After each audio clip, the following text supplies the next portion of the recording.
Good question. I'm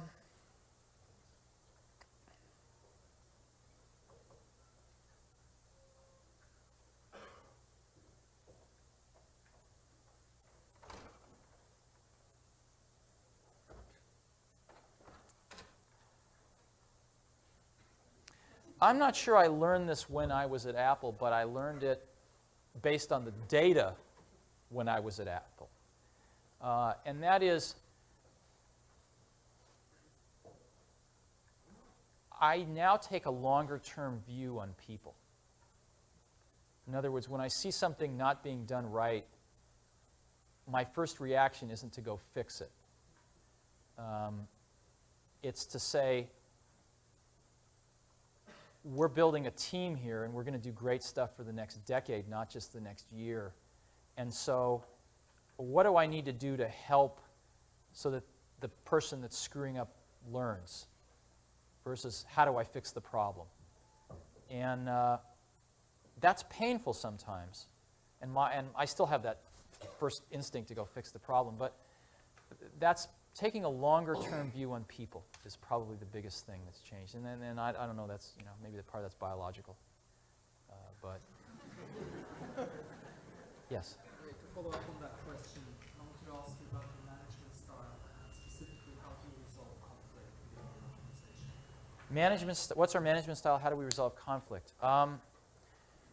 I've never believed in the theory that if we're on the same management team and a decision has to be made and I decide in a way that you don't like and I say, come on, buy into the decision. Buy into it. We're all on the same team. You don't agree, but buy into it. Let's go make it happen.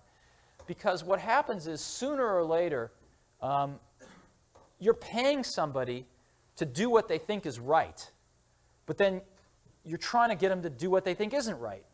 And sooner or later it outs, and you end up having that conflict. So I've always felt that the best way is to get everybody in a room and talk it through until you agree. Now, that's not everybody in the company, but that's everybody that's really involved in that decision that needs to execute it.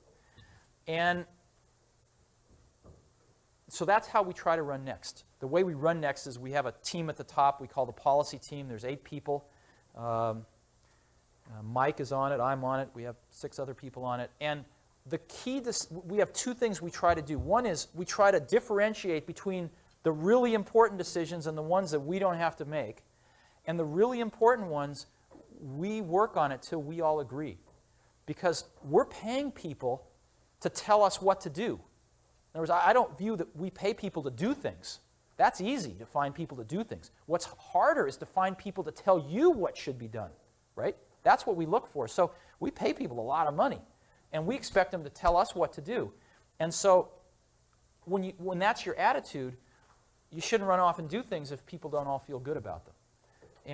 And the key to making that work is to realize there's not that many things that any one team really has to decide. And we might have 25 really important things we have to decide on a year. Not a lot.